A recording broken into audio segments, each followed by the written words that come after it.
Hello all. इस lecture में हम लोग डिस्कस करेंगे एडियाबैटिक एंड सडन अप्रॉक्सीमेशन।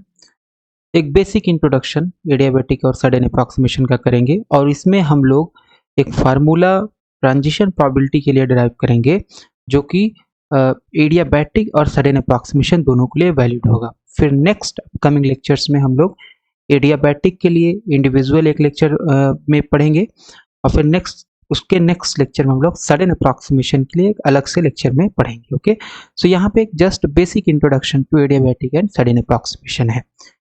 तो अभी तक हम लोगों ने क्या पढ़ा कि हमारे पास जो टाइम डिपेंडेंट पर्टर्बेशन थ्योरी होती है, उस टाइम डिपेंडेंट पर्टर्बेशन थ्योरी में हमारे पास अगर हम बात करें तो हमारे पास जो हैमिल्टोनियन है दैट इज टाइम डिपेंडेंट, इसको हम दो पार्ट में लिख सकते हैं। एक हमारे पास है h0 which is not the function of time और एक हमारे पास है vt जो कि आपका फंक्शन ऑफ टाइम है और यही आपका क्या है, पर्टर्बेशन है। ठीक है, ये क्या है, पर्टर्बेशन है। और यहाँ पे vt की जो वैल्यू होगी it is very very small as compare to h0, it is very very small.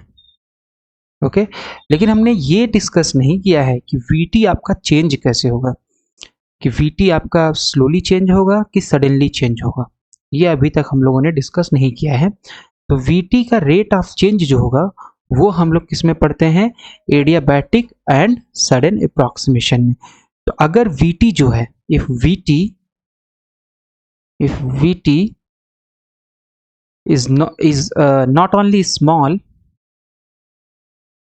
अगर vt जो है वो बहुत स्लोली चेंज होगा तो उसको हम लोग बोलेंगे एडियाबैटिक प्रोसेस या एडियाबैटिक अप्रॉक्सीमेशन। स्लोली चेंजेस, तो ये आपको किस में आता है, ये आता है एडियाबैटिक में, एडियाबैटिक अप्रॉक्सीमेशन में। और अगर यही vt जो है सडनली चेंज हो, ये कौन सा प्रोसेस होगा, ये आपका sudden approximation. So this is adiabatic approximation and this is your sudden approximation.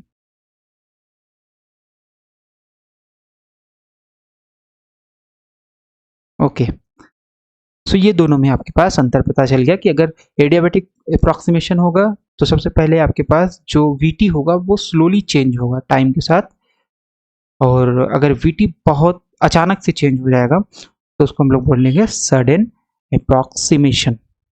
Okay, जहां पे vt जो है, vt है आपके पास, ये है vt which is switched on, it is switched on at t is equal to 0 पे स्विच ऑन होता है और स्विच ऑफ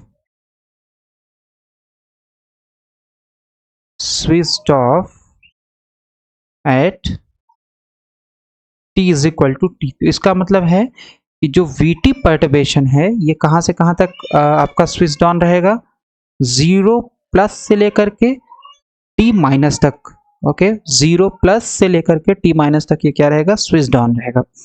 ओके, तो अगर हम लोग बात करें तो इसका मतलब है कि vt की value at t is equal to 0 and t is equal to t पे 0 होगी, क्योंकि ये तो t इज इक्वल टू 0 पे स्विच ऑन ही हो रहा है। तो 0 प्लस समथिंग जब होगा तब आपका vt वर्किंग में होगा यानी ऑन होगा।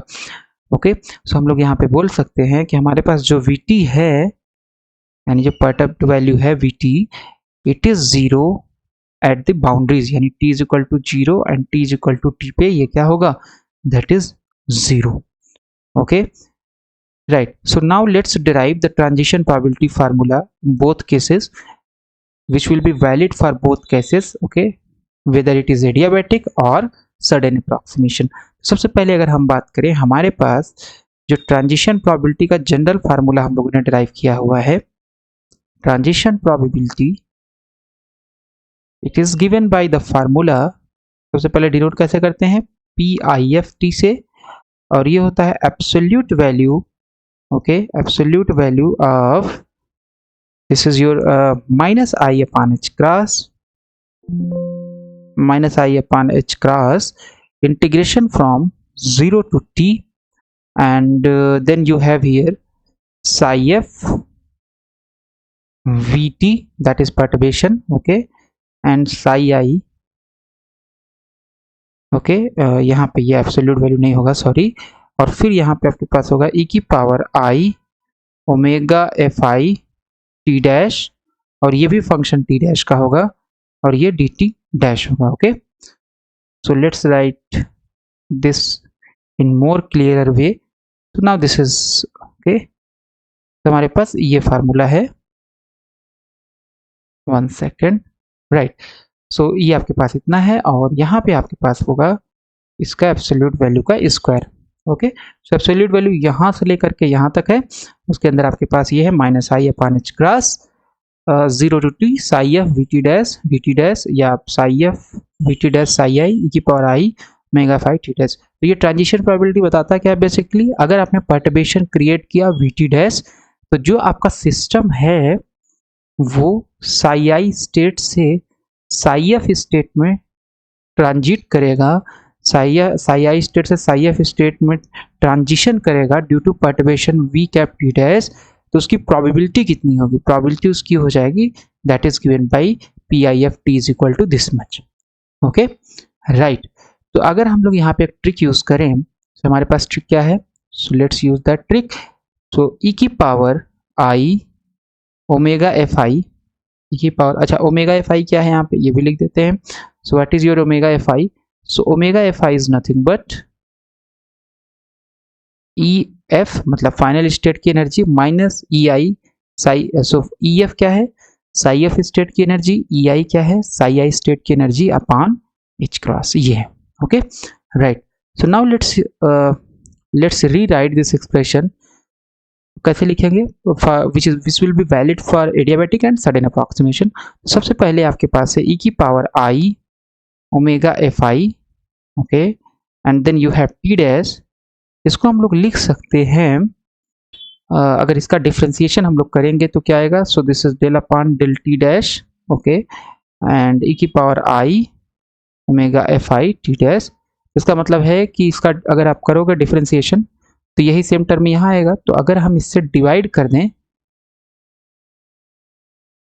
ओके, अगर हम इससे डिवाइड कर दें यहाँ पे तो हमारा काम बन जाएगा, राइट। सो ये टर्म इसके बराबर होगा, ओके, ये टर्म इसके बराबर होगा। तो अगर हम लोग इसको उठा के यहाँ सब्सटीट्यूट कर दें, या लेट्स सॉल्व दिस इंडिविजुअली, तो आपके पास हो जाएगा minus I upon H cross 0 to T, let's consider this value, और ये हो जाएगा psi F V cap function of T dash psi I, okay, and E की power I omega F I T dash को हम लोग लिख सकते हैं कितना, I omega F I, right, और del upon del T dash E की power I omega F I, and this is your T dash, फिर यहाँ आ जाएगा डी टी डैश, इतना आ जाएगा, ओके। अगर इस टर्म को हम लोग लिखें तो इतना आएगा, राइट, ओके। सो आई आई आपका कैंसिल हो जाएगा, ओके, सो आई आई आपका कैंसिल हो जाएगा, तो यहाँ पे आ जाएगा, और ये H cross omega F I, ये ओमेगा एफ आई इंटीग्रेशन से बाहर आ जाएगा, तो आपके पास वैल्यू क्या हो जाएगी, so you have here minus I upon H cross, minus I upon H cross. So this term is nothing but, ये जो हमने लिखा हुआ है ये यही टर्म है, ओके। सो ऐसा करते हैं, हम लोग इसको लिख लेते हैं ट्रांजिशन प्रोबेबिलिटी के ही टर्म में, थोड़ा सा हमारे लिए आसानी होगा, okay.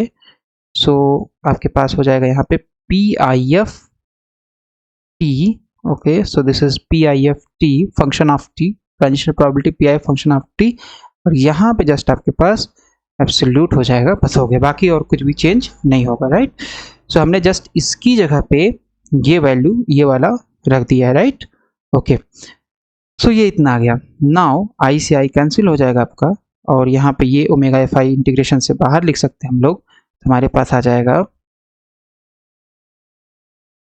Okay, so this is your 1 second, P I F T is equal to absolute value minus 1 upon h cross omega 0 to t, और ये हो जाएगा साई एफ इंटीग्रेशन के अंदर बचेगा psi F V T dash and psi I. फिर इसके बाद क्या बचेगा, okay so this is just your del upon del T dash e की power I omega F I T dash and this is your D T dash. Okay, इतनी value बच जाएगी और ये हो गया एब्सोल्यूट वैल्यू का स्क्वायर। ओके, तो ये हमारे पास आ गया। नाउ ये आप बाहर ले सकते हो माइनस, तो ये हो जाएगा एब्सोल्यूट वैल्यू से लेंगे तो क्योंकि ये रियल है तो इसका जस्ट स्क्वायर हो जाएगा H cross square omega square. और इसको हम लोग इसको मान लेते हैं सेकेंड फंक्शन, क्योंकि ये बेसिकली दो फंक्शन, सेकेंड फंक्शन का इंटीग्रेशन और ये हो गया फर्स्ट फंक्शन का इंटीग्रेशन। ओके, तो ये फर्स्ट फंक्शन हो गया, सेकेंड फंक्शन हो गया। तो अब अगर हम लोग इसको रखें यहाँ पे तो ये बेसिकली क्या हो जाएगा,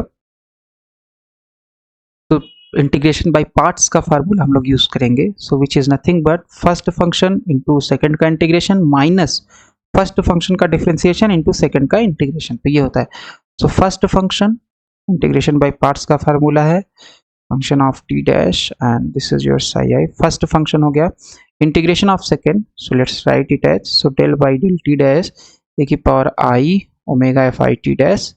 okay, integration by second, integration of second minus first function का differentiation, integration of first function का डिफरेंशिएशन, तो ये हो जाएगा del upon del T dash psi F V T dash and this is your psi I. Okay, this was your first function into integration of second, तो चाहे तो यहाँ पे एक ब्रैकेट लगा देते हैं हम लोग, है ना। सो इंटीग्रेशन ऑफ सेकेंड, सो या ब्रैकेट यहाँ ना लगा करके यहाँ लगा देते हैं। सो इंटीग्रेशन ऑफ सेकेंड जब करेंगे सो ये हो जाएगा del upon del T dash e की power I omega F I T dash d T dash, और फिर जितनी भी वैल्यू आएगी यहाँ से करली ब्रैकेट स्टार्ट होगा, यहाँ बंद होगा और ये पूरे का इंटीग्रेशन करना पड़ेगा। और एक चीज़ यहाँ पे ये है कि यहाँ पे जो लिमिट आएगी आपके पास वो आपको वही रखना है, 0 to t ही रखना है। पहले इंटीग्रेट कर लेंगे, फिर जो भी वैल्यू आएगी इस पे भी और इस पे भी, दोनों पे ही आपको क्या करना पड़ेगा, लिमिट रखना पड़ेगा। ओके राइट, तो ये आपके पास आ गया इतना। नाउ अगर हम करें तो ये बेसिकली क्या है, इस वाले इंटीग्रेशन को अगर ध्यान से देखें यहाँ पे जो है, तो ये वाला जो इंटीग्रेशन है वो क्या है, एक बार डिफरेंशिएशन हो रहा है, दूसरी बार इंटीग्रेशन हो रहा है, तो ये जस्ट आपका इतना ही बचेगा e की पावर आई omega phi T dash. Okay, हम लोग लिख सकते हैं यहाँ पे P I F T is nothing but, it is nothing but 1 upon H cross square omega F I का स्क्वायर। अच्छा, यहाँ ओमेगा एफ आई होगा, okay sorry, this is omega F I and this is your omega F I. Omega तो कहीं से है ही नहीं picture में। ओके, एंड फिर आपके पास यहाँ के एब्सोल्यूट वैल्यू, फिर उसके बाद ये आ जाएगा ये term psi F, this is your v cap function of v T dash. So v T dash तो बेसिकली ये हो जाएगा आपके पास। ओके, सो यहाँ पे ये वी टी डैश ही रख देते हैं, दिस इज योर साई आई, और ये इंटीग्रेशन करोगे तो ये आ जाएगा, क्योंकि एक बार इसका डिफरेंशिएशन है, दूसरी बार इंटीग्रेशन, तो इतना ही वैल्यू आएगा। Now let's substitute the, let's write the lower limit and upper limit, ये इतना हो गया। फिर इसके बाद हमारे पास आ जाएगा इंटीग्रेशन ये वाला del upon del T dash, तो इसको तो कुछ नहीं कर पाएंगे हम लोग, तो इसको ऐसे ही लिख देते हैं Sai F V T dash and this is your psi I. Okay, ये वैल्यू हो गया। और फिर इसके बाद ये आ जाएगा इंटीग्रेशन ऑफ दिस टर्म, तो इस पूरे का इंटीग्रेशन करोगे तो क्या होगा, बेसिकली एक बार डिफरेंशिएशन आपने इसका किया, फिर उसका इंटीग्रेट कर दिया, तो मतलब क्या है, मतलब ये है कि जस्ट आपके पास यही बचेगा इंटीग्रेशन करने पे। ओके राइट, तो आपके पास यहाँ पे आ जाएगा, यहीं लिख देते हैं e की power I omega F I, e की power I omega F I and this is your T dash, और उसके बाद आ गया डी टी डैश। ओके, ये वाला करली ब्रैकेट यहाँ क्लोज होगा, तो ये हमारे पास वैल्यू आ गई, फिर इसका होल स्क्वायर हो जाएगा। सो ये आ गया आपके पास 1 upon H cross omega F I square. Okay, अब क्योंकि v एक बार यहाँ पे रखोगे तो t डैश बराबर t रखोगे तो vt हो जाएगा, vt हो जाएगा ये, और एक बार t बराबर 0 रखोगे तो v 0 होगा, बट vt की वैल्यू चाहे तो आप t लो, चाहे तो t बराबर t ले लो, चाहे तो t बराबर 0 ले लो, वो 0 होगी। इसका मतलब ये वैल्यू जो है, ये जो वैल्यू है, this value is 0। Okay right, ये वैल्यू जो है, इस वैल्यू का मान कितना हो जाएगा 0, क्योंकि ये बाउंड्री है, t is equal to t and t is equal to 0 पे 0 हो जाए। ओके, और फिर इसके बाद ये आ जाएगा इतना, और यहाँ पे ये आ गया माइनस। ओके, और फिर आपके पास ये तो पूरा 0 ही हो गया, ये जो ब्लू ब्रैकेट के अंदर है, फिर यहाँ पे आ जाएगा आपके पास minus del upon del T dash, this is your psi F, this is V T dash and this is your psi I. Okay now, और फिर इसके बाद आपके पास बचेगा ई की power I omega F I T dash and D T dash. Differentiation केवल और केवल इस स्केलर प्रोडक्ट का हो रहा है, और ये इतना आ गया, फिर यहाँ पे आ जाएगा होल स्क्वायर। ओके, तो ये हमारे पास वैल्यू आ जाएगी ट्रांजिशन प्रोबेबिलिटी की, which is valid for whether it is sudden approximation, या आपके पास सडन अप्रॉक्सीमेशन है, चाहे आपके पास एडियाबैटिक अप्रॉक्सीमेशन है, दोनों के लिए ही ये फार्मूला क्या होगा, वैलिड होगा। और यही फार्मूला हम लोग नेक्स्ट अपकमिंग लेक्चर्स में यूज करेंगे to calculate the transition probability for adiabatic specifically, which will be valid for adiabatic. फिर सेकेंड लेक्चर में हम लोग करेंगे जो कि वैलिड होगा इसी फार्मूले का यूज करके, जो कि हम लोग निकालेंगे सडन अप्रॉक्सीमेशन के लिए। Okay, so this is all about the introduction to adiabatic and sudden approximation.